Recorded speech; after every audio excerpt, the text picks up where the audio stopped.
All right, excellent. Moles of hydrogen?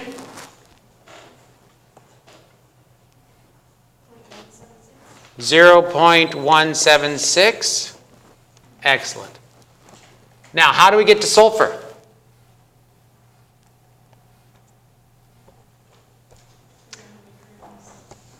Yeah, we have to look at how many grams of sulfur we had by starting off with 3.88 grams of sample and subtracting grams of what? What do we subtract from grams of sample? Grams of carbon and grams of hydrogen, right? And what's left will be grams of sample. Okay? So how do we get grams of carbon? This information right here, right? We go from moles to grams.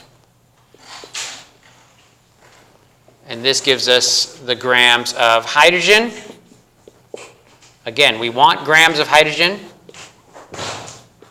and grams of carbon because we need to subtract that from our grams of sample to get grams of sulfur. All right. Did anybody get any information for grams of carbon, hydrogen, and sulfur? How much carbon do we have, mass?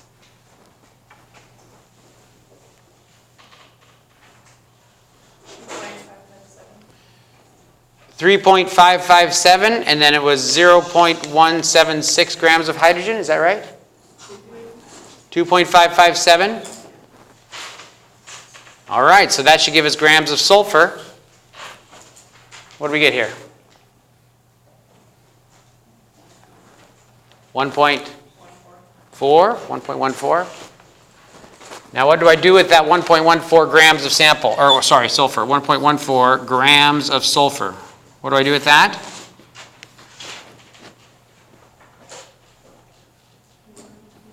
I convert it to moles. Why do I go to moles of sulfur? Because we're after the empirical formula, and so we need the moles of not just the carbon and the hydrogen, but the sulfur also.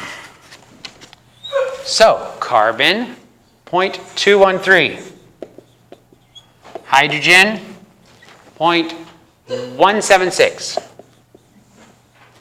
Sulfur, is there 32 grams for every mole? So how many moles of sulfur do we get? 0.036. 0.036. All right, what do we do at this point now? Divide them all by 0.036. Good. So that makes sulfur 1. What does that make hydrogen? 5. And carbon? 6. Is that one of our answers? It is. It's A. All right. Excellent. Okay. That's a pretty powerful ability, right? Now, we often talk about going to the land of the moles, to get the power of the stoichiometry. Stoichiometry. Do you guys remember what stoichiometry is? It's a noodle dish with anchovies and capers. Have you guys ever tried it? It's also the relationship between the moles of something. Like, I can say, for every 1 mole of this material, I have how many moles of carbon? 6. There's a stoichiometric relationship I just made, right? Anybody else want to try? Could somebody give us a stoichiometric relationship today? What if we said that before we started class every day? Anybody like to give a stoichiometric relationship to get started? What's another one here?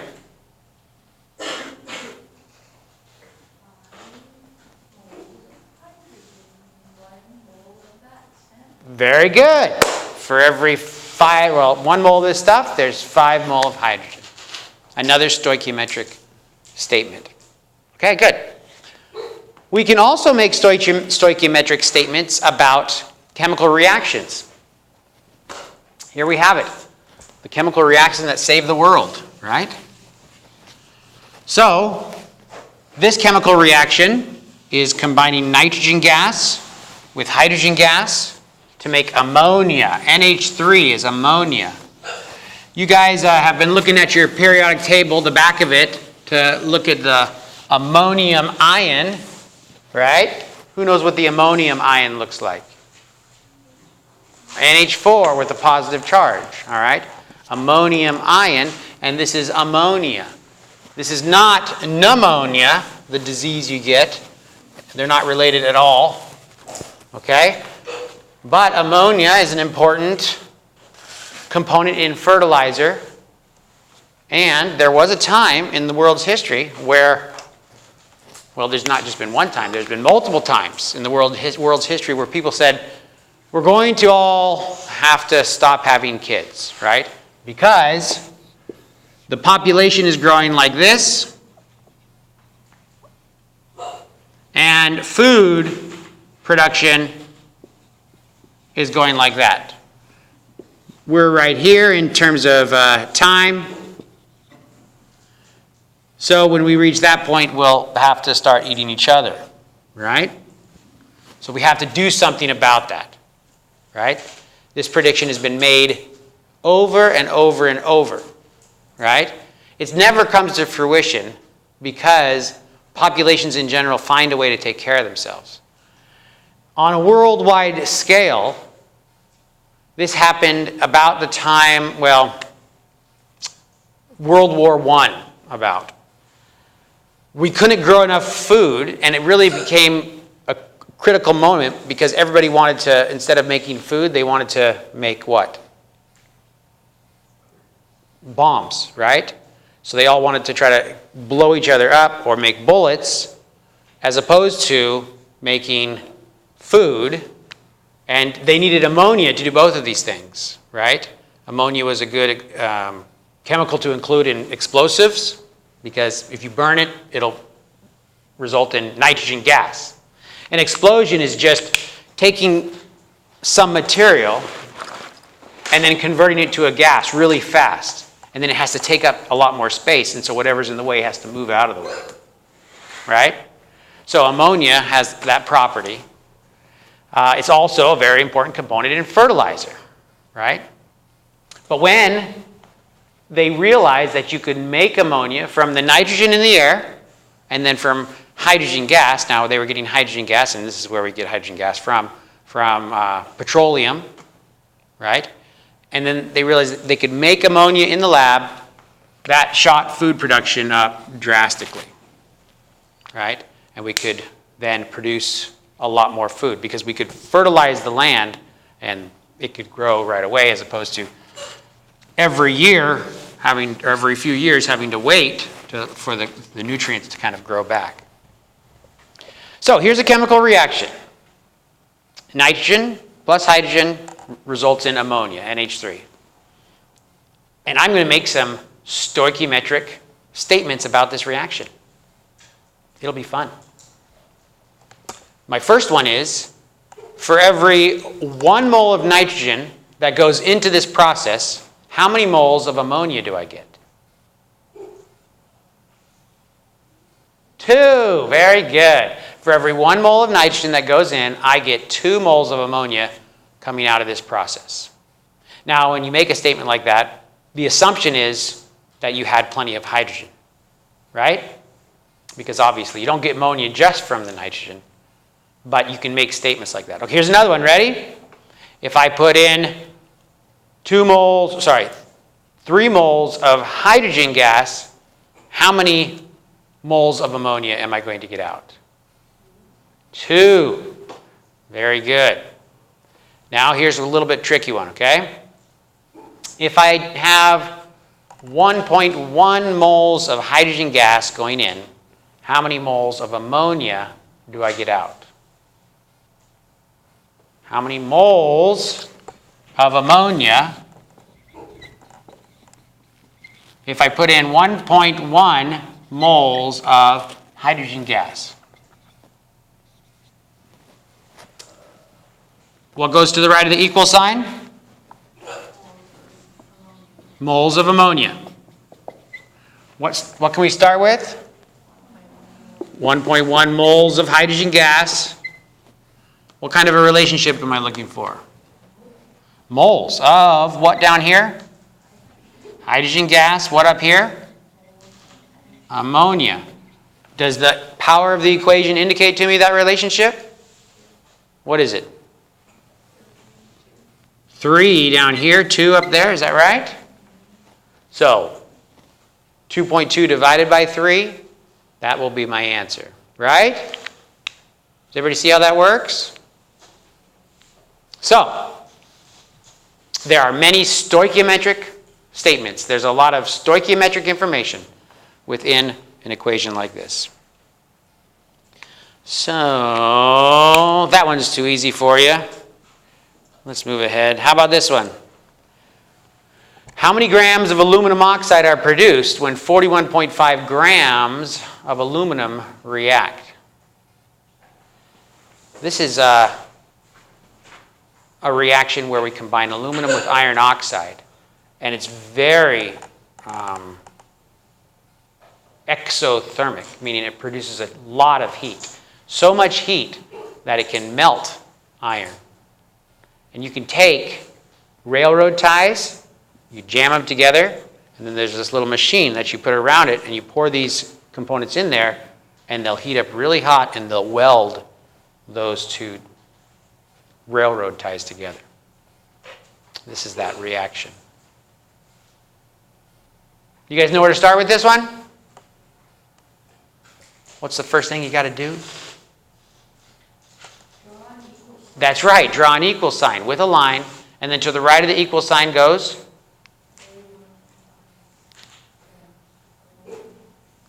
What are the units we're looking for? Grams of aluminum oxide, and what do we start with? Grams of aluminum. We take the grams of aluminum where? To the land of the moles, and we get the power of the equation, the stoichiometric power of the equation, to know how many moles of aluminum oxide will be made, and we convert that to grams. There's some handy-dandy information down here for those of you who are interested. Okay. Also use the power of the neighbor to see if they can help you out.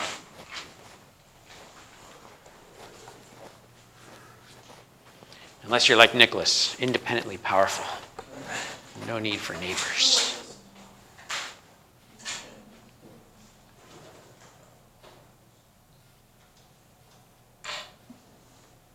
Very good. You're in the land of the moles. Congratulations. Is there another step afterwards? I don't know how it goes from there. Okay, well, what goes down here? Mole. Mm-hmm. Good. So write that down there. Very good. And it looks like we would like to get to moles of aluminum oxide, maybe? And then it goes to gram. Yeah. There's another one. Mm-hmm. It looks like it, right? Because we know this relationship, but we don't know how many grams of that per mole of aluminum, right? Okay.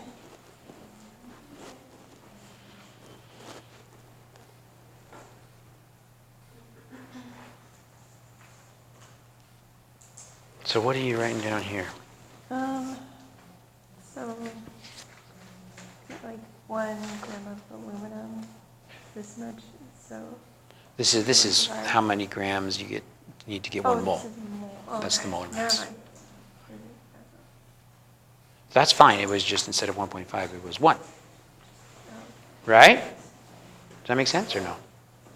Oh, that's the. Yeah, Oh. the molar mass. How's it coming?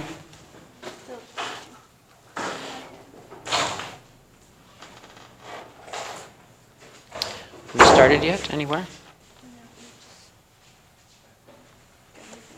Okay. Oh, here it is, right here. Yeah, this is great. So that needs to be moles here, or grams. We're after grams, right? Grams of aluminum, and you can go to the land of the moles. Okay, good. How many grams of aluminum oxide? To the right of the equal sign isn't grams of aluminum, it's grams of aluminum oxide, isn't it? Yeah.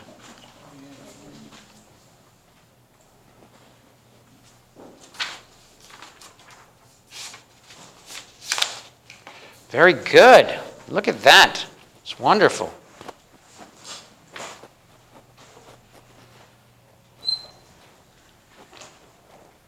Did you guys all get it?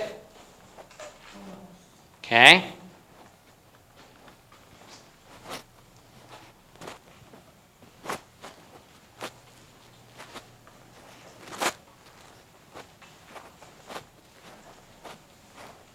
Okay, what goes to the right of the equal sign? Grams of aluminum oxide. Up here, we're starting with 41.5 grams of aluminum. Right? We need to go to the land of the moles. Grams of aluminum to moles of aluminum. There, for moles of aluminum, we go to moles of what?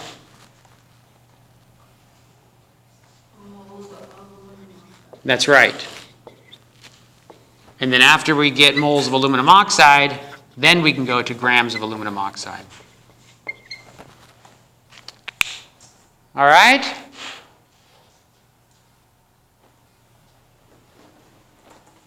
How about values? What value goes here? Grams to mole of aluminum, what's that? Yeah, 26.98, so 27 grams for every 1 mole of aluminum. Anybody want to talk about where we got this? Okay, how about the ratio here? What's the ratio?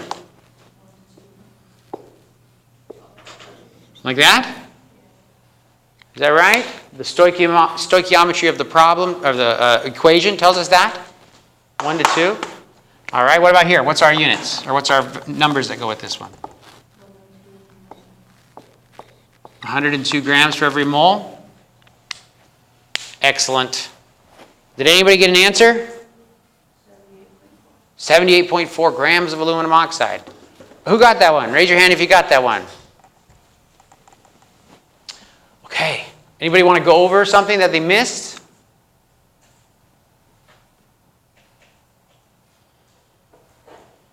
All right. Then we'll move forward. Should we try another one? This one's easy.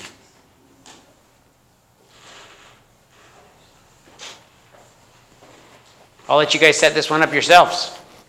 I'm going to go get a drink so you can talk to your neighbor. Talk to your neighbor.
Did you get it already? No, I'm confused. Because I don't understand going from KSO4 to KOH. Unless I'm just setting it up completely. Well, so on this one they gave you what? Does this say 3 moles of K2SO4? Great. So what has to go down here? Does that say moles of K2SO4? Excellent. But then You don't know if you can get to moles of KOH from moles of K2SO4? yeah, because it's 2 different. Moles of K2SO4 to moles of KOH, right? Yeah, that's true. And that's what we're learning, that this equation has within it the stoichiometry that we're after, right? Because it says you take 1 H2SO4, 2 KOHs, and you get a water and a K2SO4. So the relationship between the K2SO4 and the KOH is there. 2 KOHs for every KOSO4, K2SO4. So is KOH better? Yeah, because it needs to be over here, right? We want it there. Mm-hmm. And if we can't, you can go to grams, but I don't think you're going to need closer grams of K2SO4. But you can go moles of KOH, right? Really? What's, I don't know. well, what's that say up there? It says that 2 moles of KOH is required for 1 K2SO4.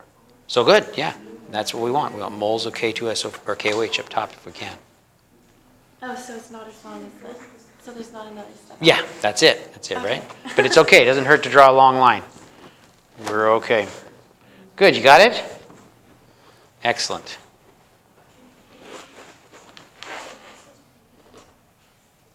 Do you know? Stuck on the same thing. Yeah. Do you know how many moles of KOH are are related to the moles of K2SO4? No. This here Oh, tells us what? 2 moles of KOH. Is that KOH? Yeah. For every K2SO4. oh, okay. Does that make sense? Yeah. Okay. All right, so you guys went to moles of K2SO4. That's very good. Where you want to be? Moles of KOH. Can you get there?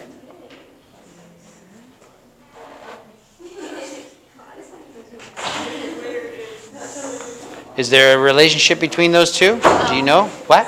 No. No? Look up there. There's that reaction. It says that for every 2 moles of KOH, I get out 1 K2SO4, mole of K2SO4, right? Okay. So equations have stoichiometry built in. Does that make sense? Okay. So, 2K.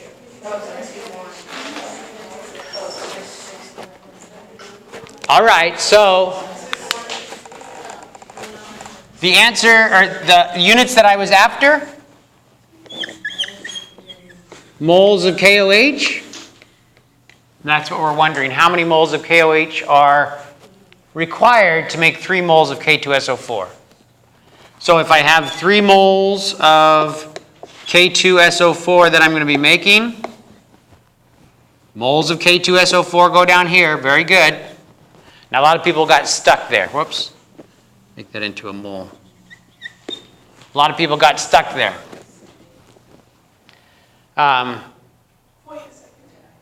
If we can look over here and see what we want to go to, right?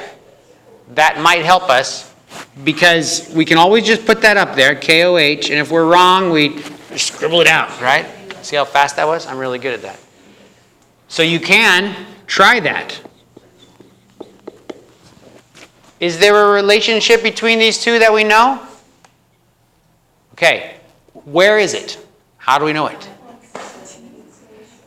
That's what we're learning, that equations give us stoichiometric relationships as well.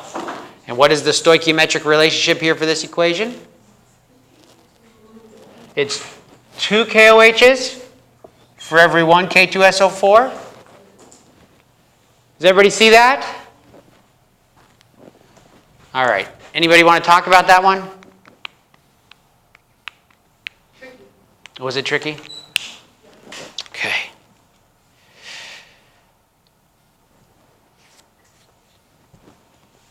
Here's another one. Basically the same old stuff. Do we want to do it or you got it already?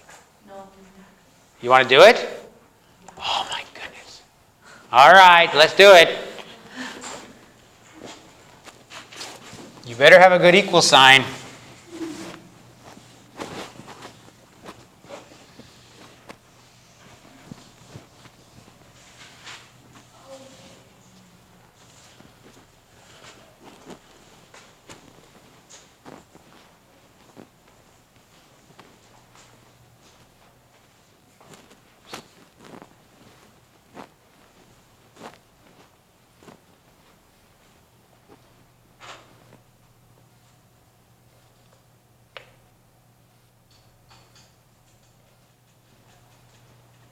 Is that right? Where did you get this?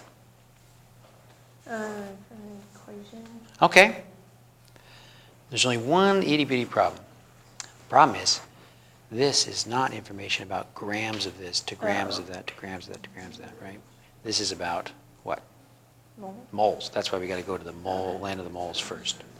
So instead of going from grams of this right to grams of water, let's go to moles of this stuff. And then we can go from moles of that to moles of water. Whoops. Thought I stepped on my foot. You got it already? I worked on it when we were doing it. Oh, okay, all right.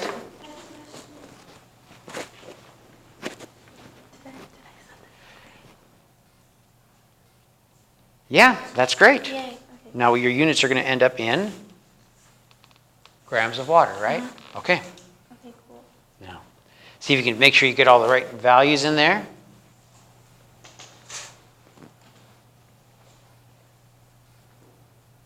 Very good. Hmm?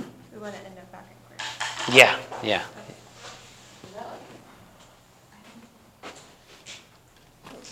That's grams of water. Good. So the first one would be the Grams of H2SO4, right? and of the downstairs move on to Moles? in moles and after go back to grams. Yeah, so we have to get to moles because then we can get the relationship, right? What did we, oh, you put a mole? I think so because we go to the land of the mole to get the power of the equation, right? What do you No, got? it's a- What did you guys decide? You went right to grams? I have no idea what I did. Well, this grams of that, why would there be that many grams of that for every mole of I that? just took that from that. Yeah, I don't know. So you go to moles of H2O? I think you want to go from grams of H2SO4 to moles of H2SO4. Are you going to work along with us? Or? I'm taking out. Okay, good, good, good. Okay.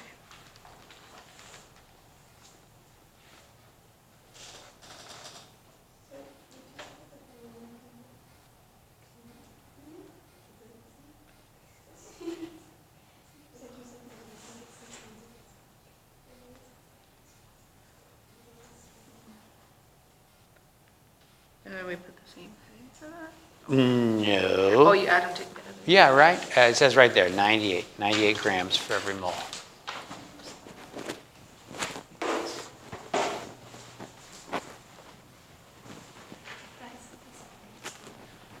Let's see, you went grams of H2SO4 to moles, moles to moles. Yeah, looks good. Is it one of the answers on there? Or? Oh, no, I just need a Oh, okay. Okay. So what goes to the right of the equal sign?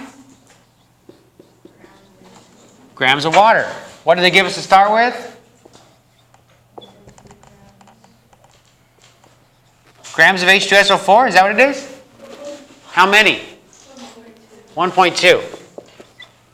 All right, from those grams of H2SO4, what am I going to do? I go to the land of the moles. Now, we know why we're going to the land of the moles now, right? What do we get there?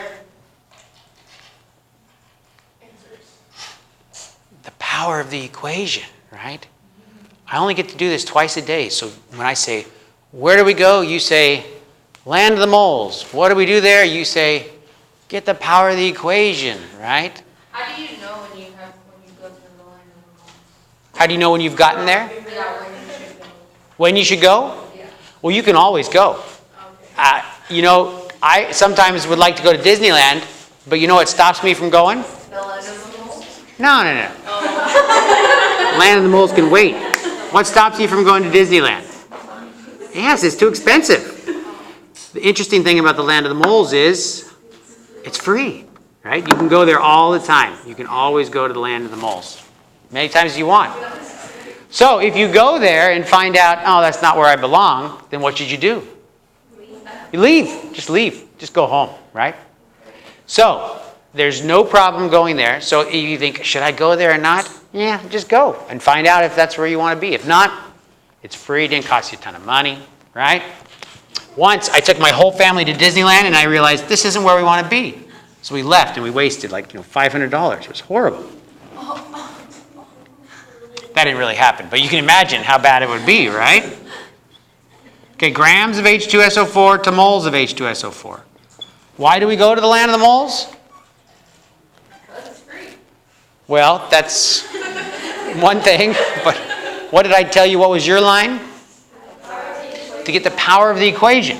In other words, there should be information here in the land of the moles about something that's going to give me closer to grams of water. And what is that? It's moles of water. I know a relationship that exists because this equation has told me.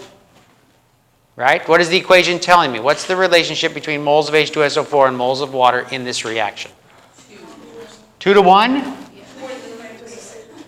2 waters for every 1 mole of H2SO4. That's what the coefficients, right? The stoichiometry here is telling me that. Now I can go home from the land of the moles because I have gotten what I needed. Moles of water, 2 grams of water. There's 18 grams in a mole. How many grams in 1 mole of this stuff? 98. It told me, right? So is one of the answers on there if we do that? What is it? D. Great. Wonderful. Any questions about that? Okay. So you guys are very good at balancing equations, right? So we're not going to do this. But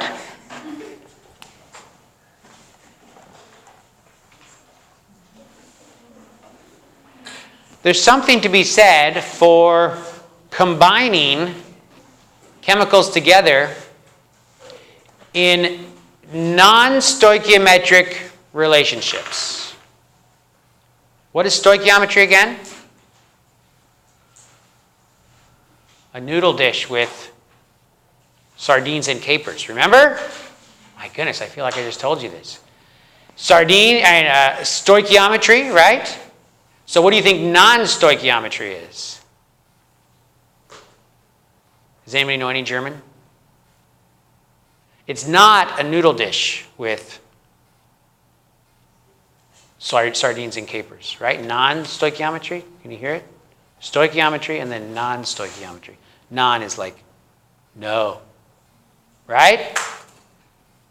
Okay, we got it?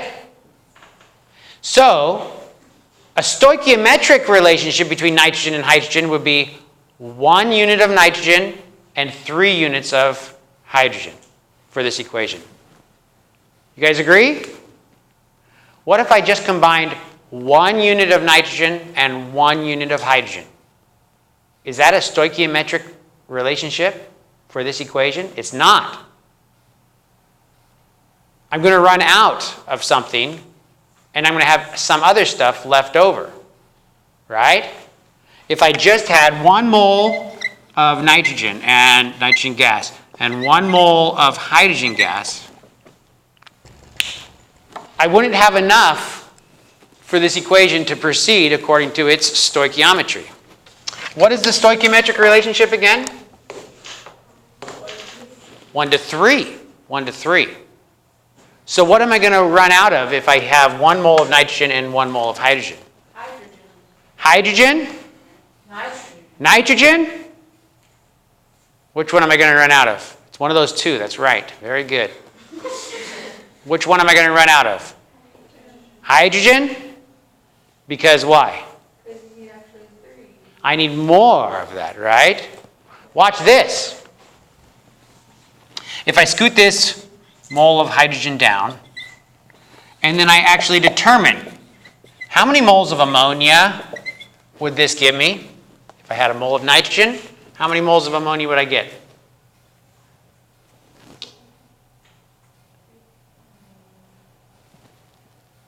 Nitrogen. Whispering. 2 moles of ammonia, that's right. Because the moles of nitrogen relates to the moles of ammonia according to what?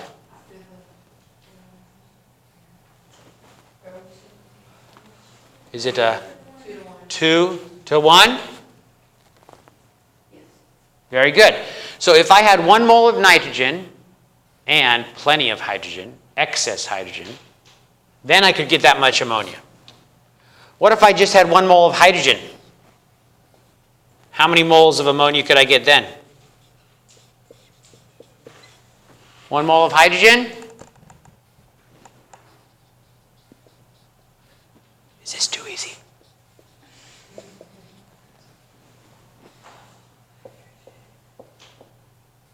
I think we just did this like 5 seconds ago, right? Nobody wants to say it because it's too easy. You can do it. No? No, we can't do it. If I had 1 mole of hydrogen, how many moles of ammonia would I be able to get? 9? None? 2/3. 2/3. Very good. Because there's 2 moles of ammonia for every 3 moles of hydrogen. Does everybody see where we got this relationship? Yeah. So this is 0.667 moles of ammonia. So, when somebody asks, if I mix 1 mole of nitrogen gas and 1 mole of hydrogen gas together, according to this reaction, how many moles of ammonia am I going to get? What are you going to tell them? Are you going to tell them 2 or 0.667? No.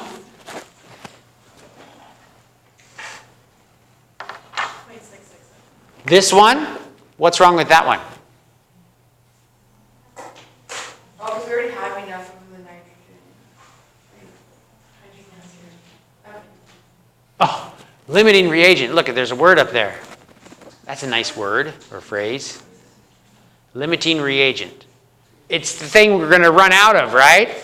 We try to react these together, but there's going to be something left over.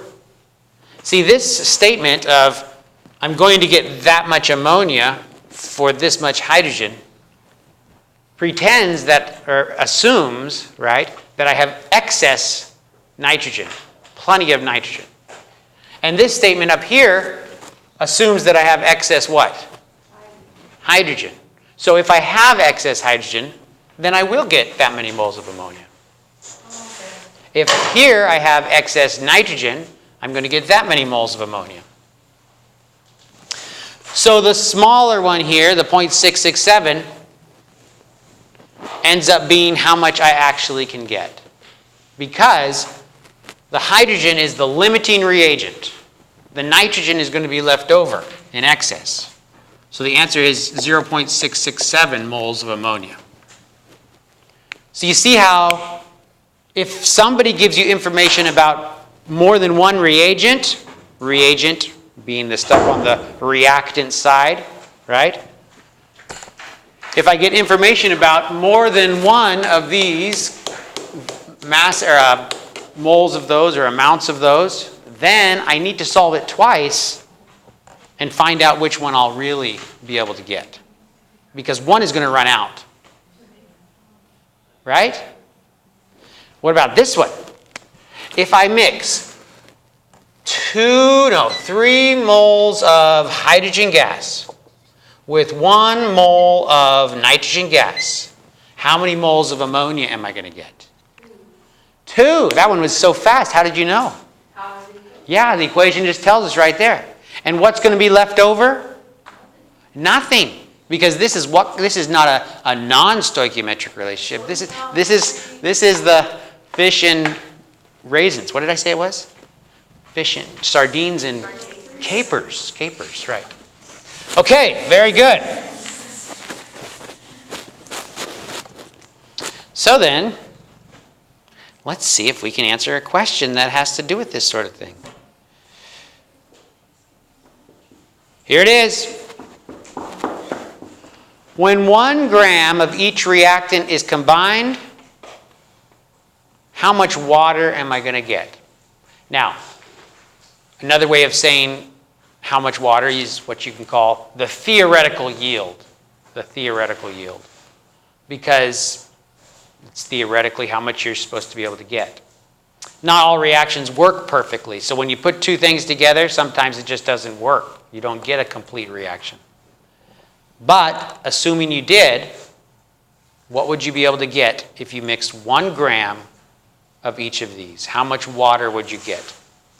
So to the right of our equal sign is going to be grams of water. And I'm going to write it twice. Why am I going to write it twice?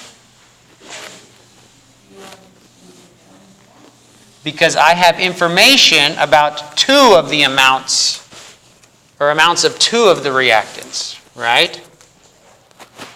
Here it is. This is the second one I've written.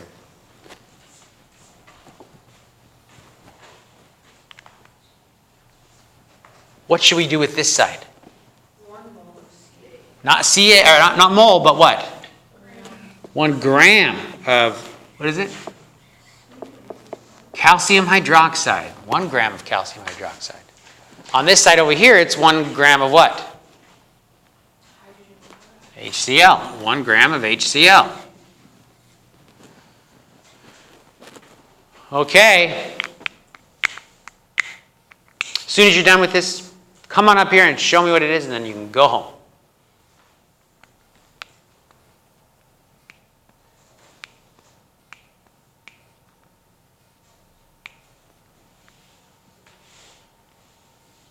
Did everybody get to sign the roll?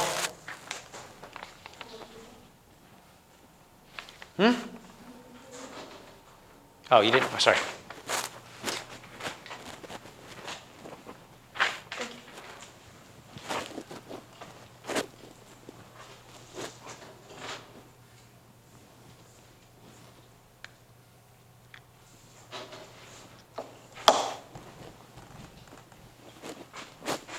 Thank you.